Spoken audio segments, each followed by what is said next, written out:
Doom doodly doom doom doom. Pro! Now we know who we can trust. Sure as we're born, many of you know someone who you think made an awful choice this past November. Now we should all do our part to understand, to empathize with those who voted for Trump. And to be sure, all of them have different reasons for doing so. They're not all racist or bigots or xenophobes, not zealously or consciously anyway. We need to understand. But I'm also well aware that many of us may not be ready to understand just yet, much less to forgive. If it makes you feel better, I am definitely struggling with that too. Just remember, in order for us all to move forward, once we grieve, we must listen and understand and forgive.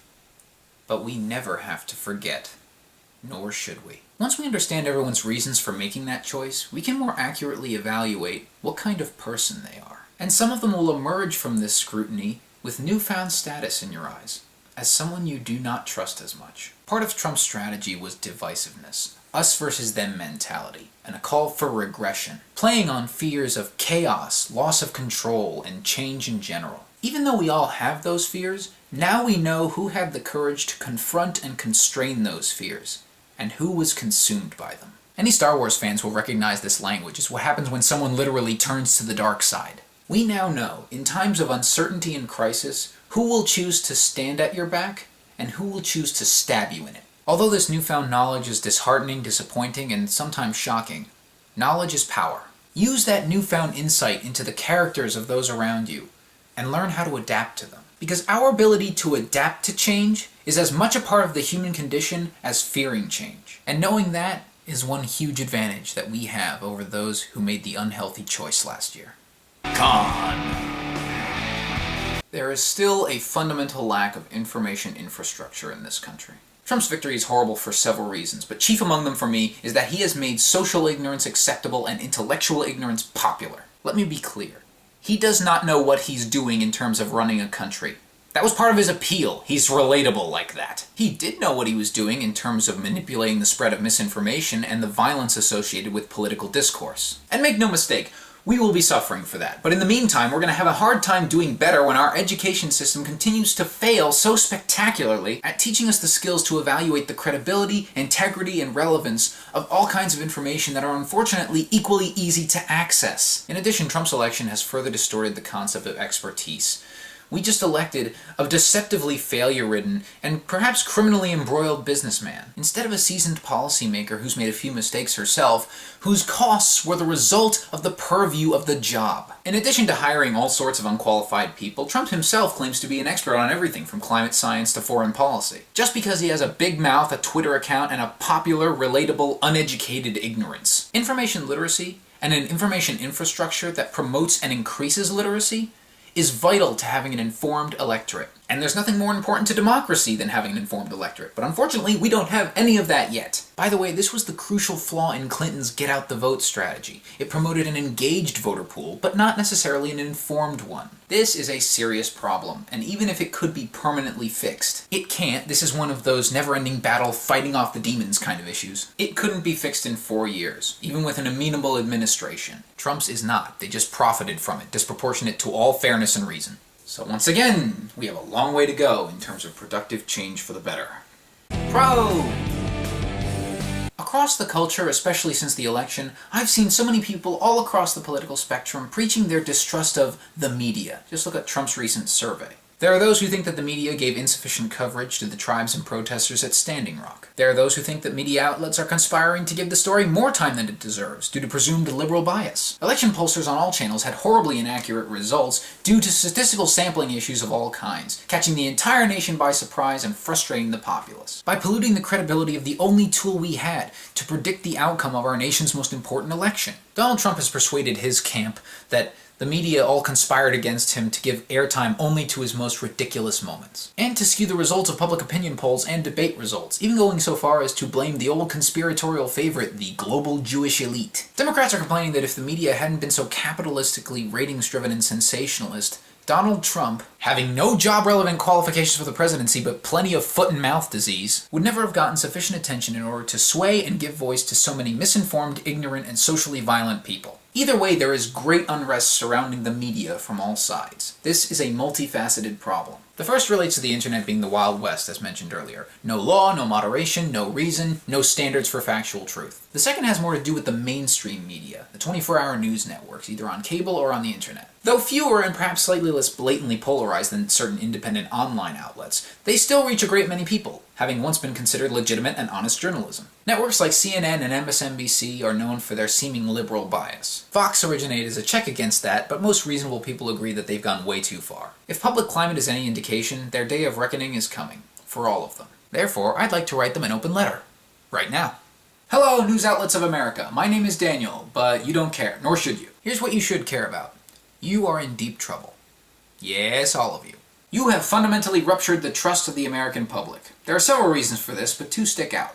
First, whether partisan bias existed at first or not, and for whatever reason, it certainly exists now. Your networks have enabled and maintained a circular and chaotic cycle wherein the populace polarizes, leading you to appeal to them by polarizing further, which in turn further polarizes the culture. This, it should be excessively and face-splittingly obvious to you, has spiraled far out of control. Second, there is unfortunately very little incentive for you to stop this process. Your polarized audience seems to like what it's hearing, from lopsided guest speakers to editorialized news teams and segments. And of course, this is all under the thin veil of your universally deceptive motto, fair and balanced. As long as you pretend to be fair and balanced by claiming to stay to the political center of things instead of the factual center of them, you can appease your advertisers by appealing to the widest possible audience and marketing the widest variety of products. And for those people and advertisers who actually see through your farce, you can concentrate even harder on certain demographics and exchange politically opinionated news for additional advertisement viewing time. This desperate cry for attention using whatever biased vehicle possible is also a product of the third major problem facing you right now: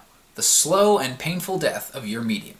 Like it or not, the internet is the attractive newer model. It's quicker, advertising is more subtle and efficient, and it doesn't have to lie about being the complete consumerization of information and news. I think that's why online outlets and aggregators make you so angry. They get to do all the things you want to do but can't. Because they don't have rules to follow like you do, they'll live longer, they'll get more attention, and they'll do the job bigger and better. But I'm here to tell you something radical. You can have a hand in stopping this. You have a lot to risk at the moment. The time is ripe for change. It's going to take work, lots of time, effort, and soul searching. But we might just all come out the better for it. Here's what you do. Rebel.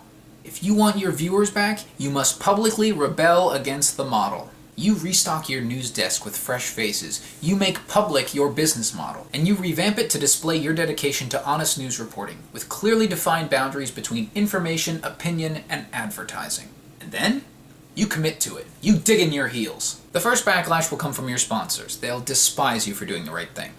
Stand firm. If you're doing this right, you can withstand what needs to be withstood.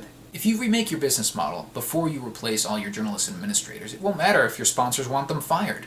You were going to do that anyway. And if you do it afterwards, no problem. Your new hires will have fresh resumes to find work with. The second backlash will come from your viewers. Inevitably, if you start reporting differently, your demographics will shift, but like tectonic plates, slowly and with much destruction. They'll think you're being biased, being influenced, selling out. But here's where you point to your recent business moves in the direction of integrity and say, look, we're just doing exactly what we said we were going to do. We're clean, and if you don't like it, it's your problem. A third backlash might come from your competitors, your fellow channels. They'll be thrilled to have you gone as a rival and delighted to absorb your displaced viewers, but they'll also despise you for doing the right thing. Especially if several of you undertake this endeavor, leaving your competitors in the dust. And that's the whole point. If one or two of you does this, it's a fluke. You'll be hated, you'll be unprofitable, you'll sink, the end. If all of you do it, no muss, no fuss, no worries. And if most of you do it, you'll know who the assholes are, the ones who didn't do it. Now, I say assholes collectively and for good humor, but there are two main reasons why your competitors wouldn't follow suit. First would be if they don't have the intent, which means, yeah, they are assholes. Second is, they don't have the ability, being so beholden to corporate sponsors and their capitalistic gluttony or ideological bent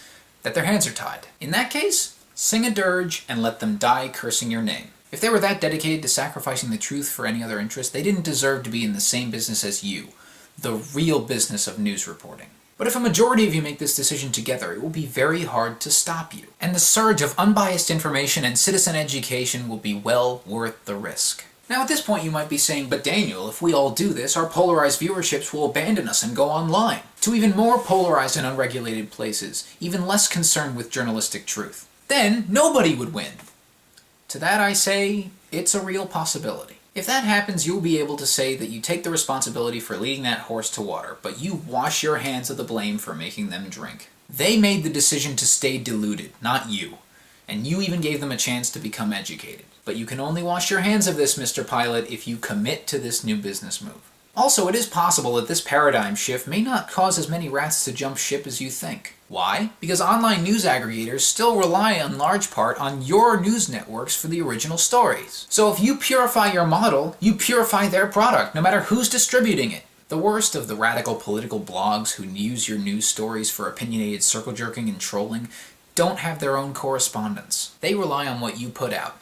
And if they mischaracterize or misuse your material, you have full right to call them out publicly for it. The result may be mass confusion and a crisis of confidence across all internet news sources, which will have consequences. First, people will see how chaotic and unreliable the internet is as a source of information, leading them to seek regulations for it, or at the very least, more reputable sources. Second, in their search for more reputable sources, there's a good chance they'll come crawling back to you. Not necessarily your medium, but at least your news division, especially once they see your commitment to integrity as it truly is. And that will be good for everybody. But the first step is to draw attention to the lack of integrity that exists all over media as it currently stands. And that takes guts, and resources you might be extremely reluctant to risk. But I sincerely ask you to honestly analyze the situation as it now stands. How much longer can you survive like this? How much longer can we survive like this? You are the main source of information, real information, for a key portion of the citizenry. They deserve to be honestly informed and fully participatory in the social-political process. They're counting on you. We all are. Please, I implore you, give this a chance. We need you, now more than ever. Sincerely, Daniel, about whom you should maybe care a little. Bro! Okay, so this might sound weird, but this might be a chance for the brave men and women providing our domestic security to show what they're truly made of, to show that they can really be on the right side of history. No, I don't mean the police, silly. They're paid to do that. No, I'm talking about our brave and noble militias across this great country, and I have a personal message for them. Hi militias, how you doing? My name is Daniel, and you definitely should not care. I'll be quite honest, you scared the living bejesus out of me, so I have no wish for you to know me or ascertain exactly where I live. But anyway, that's not why I'm here. I'm here to give you a message. And if I were, say, a progressive who thinks that the Second Amendment is proving to be a far more dangerous slippery slope than the government overreach it would take to establish some common sense gun laws in this country, I would state my message as such. Hey militias, if you want to prove to everyone how necessary you and your unlimited access to firearms still are for this nation, how about issuing a public statement to the world that you will defend Mexicans and Muslims with deadly force if necessary when the deportation squad comes to root them out? Who knew that in this crazy election we would finally have the perfect mission for our militias? You always say that the best defense against a tyrannical government is a well-armed populace, and specifically an armed militia. Well, guess what? It's your lucky day! Some realty/reality star advertised and embodied policies that define tyranny in this country, and some idiots actually elected him. I know, right? That means it's time for you to show us what you're made of. Coach just called your name. Go out there and get him, kid! Now you may say, but some of those people are here illegally or with malicious or sinister intent. To which I would say, they're innocent until proven guilty under our legal system. And until then, they're under our constitutional protection. You guys love the Constitution, right? You defend it to the last breath or bullet, whichever came first. Well, now's your chance. Defend their constitutional right to be here. In fact, while you're at it, since the police can't do all the work without depleting their resources, be the neighborhood watch you were always intended to be. Protect the Muslims, Hispanics, African Americans, and women who have had legal abortions in your community from the unconstitutional punishments that Trump's regime promises to bring upon them, and from the hate crimes they'll be experiencing in their communities anyway. Be their escorts as they go about their daily legal lives. Protect our citizens from a tyrannical government. Now you might say, well, you just said it. The Constitution should make such a Gestapo deportation force impossible to form. And the system of checks and balances prevents this administration from doing something so blatantly authoritarian. To which I would then reply,